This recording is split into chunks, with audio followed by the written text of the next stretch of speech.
म तपाईहरुलाई Redmi 5 Plus को एक्टिभेसन डिभाइस लकेट देखाउँछु। दिस डिभाइस इज लकेट देखाउँछ। यो अनलक गरेर देखाउन गइरहेको छु। देख्न सक्नुहुन्छ यो एक्टिभेसन यो यसको चाहिँ यो लक छ। यहाँ एमआई अकाउन्टमा आएको छ। देख्न सक्नुहुन्छ। यो चाहिँ म तपाईहरुलाई देखाउन गइरहेको छु कसरी अनलक गर्ने भनेर यसको अनलक गर्न गइरहेको छु। देख्न सक्नुहुन्छ यसरी लकेट लेखेको छ। यो एमआई 5 प्लस Redmi 5 प्लस यो नोट 5 प्रो जस्तै छ देख्दाखेरि र यसको यो ब्याक हाउजिङहरु ओपन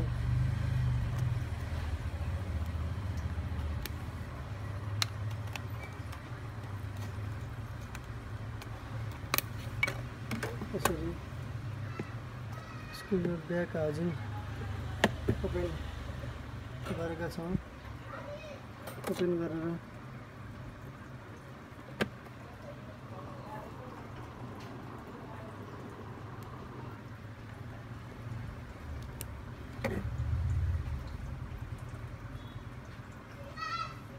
देख्न सक्नुहुन्छ यो दुईटा टिप्स यसको सर्ट गराएर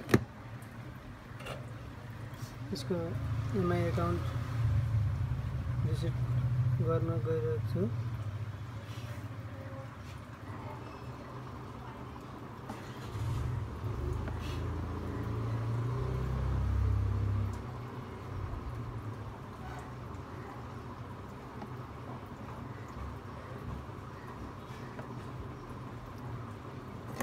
यो Redmi 5 प्लस देख्न सक्नुहुन्छ।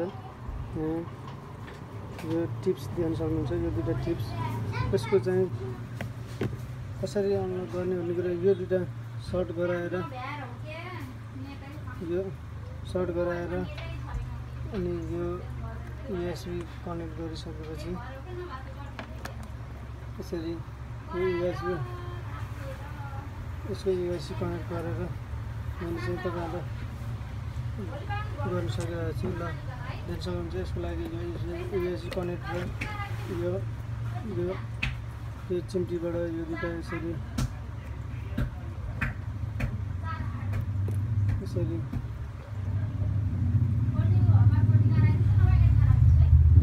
यो दुईटा टिप्स देख्न सक्नुहुन्छ। यसरी यसको लागि मैले कम्प्युटरमा EMT अल्टिमा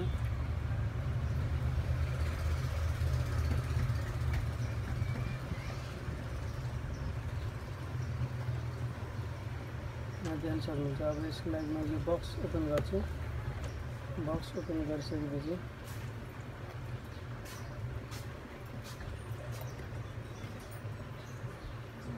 यो ओपन हुँदैछ र यो ओपन भइसकेपछि यसको सहायताले म यसको एमआई अकाउन्ट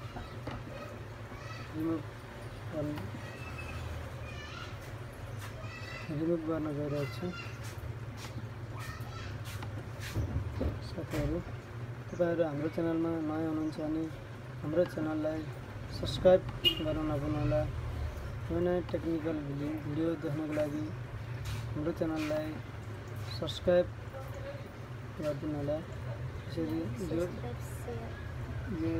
यो आइसकेपछि यहाँ सक्नुहुन्छ यो रिड एन्ड टुल्समा क्लिक गर्ने यहाँ मोडल चुज गर्नुपर्ने हुन्छ।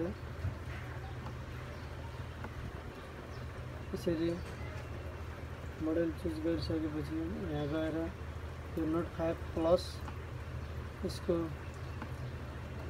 यो ब्रान्ड चुज गरिसकेपछि यहाँ मोडल चुज गर्दा नोट 5 प्लस यहाँ देख्न सक्नुहुन्छ। यसरी नोट 5 प्लस यहाँ देख्न सक्नुभएको छ।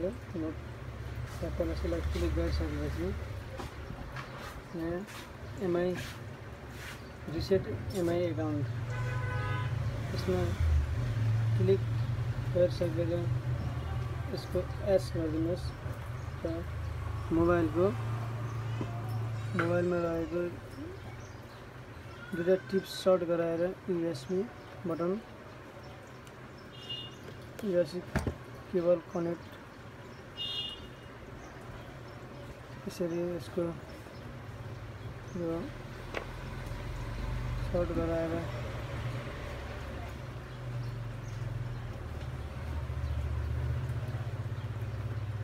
मैले यहाँ सर्ट गराउँदैछु यहाँलाई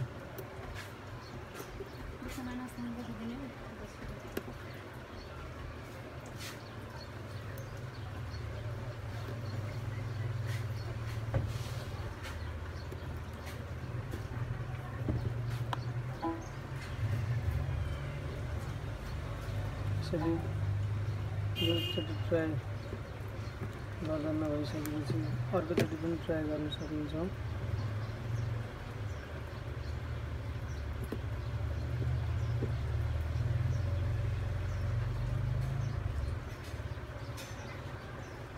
यसको लागि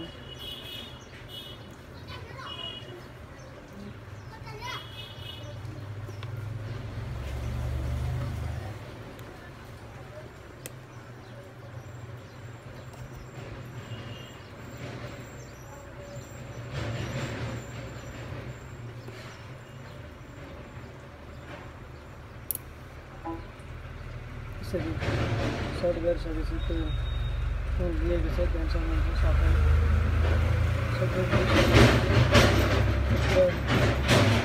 लोडिङ हुँदैछ सक्नुहुन्छ त्यहाँ यसको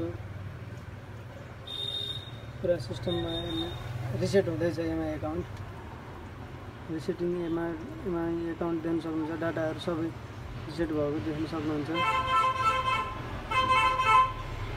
र यहाँ देख्न सक्नुहुन्छ यो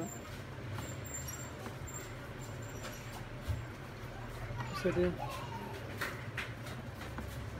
तपाईहरु देख्न सक्नुहुन्छ यो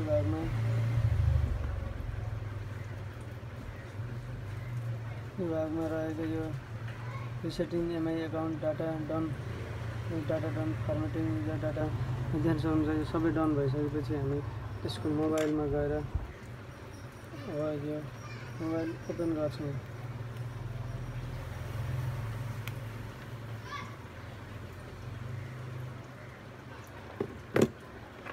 साथीहरुले यसरी मोबाइल ओपन गरिसकेपछि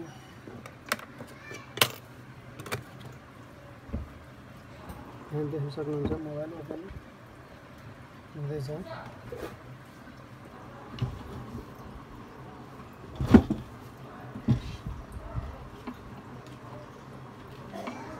Susan.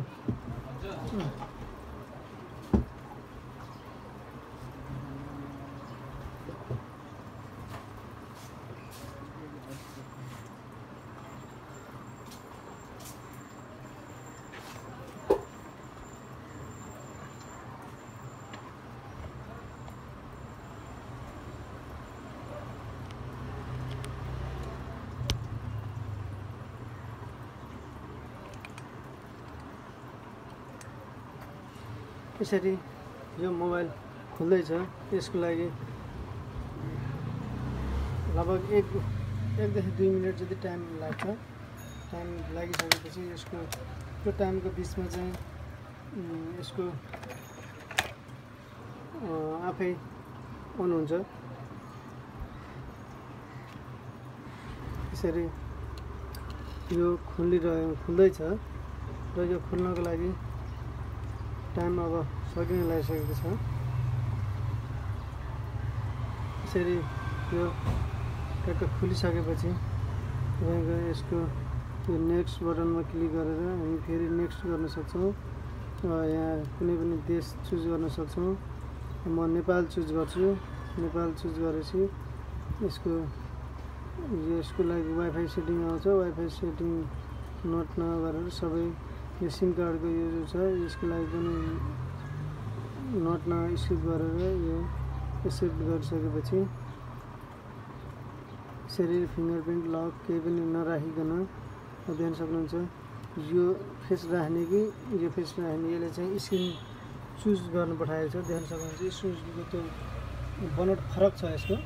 यो चाहिँ कसरी चुज गर्ने भन्ने कुरो छ र मैले सुरुको यो अप्सनलाई नै चुज गरेको छु। तपाईँ जुन चुज गरे पनि हुन्छ र यसरी यसको एप लोडिङ एप भनेको छ यो आफ्नै एप्लिकेसन लोडिङ भएर खुल्छ हेर्न सक्नुहुन्छ।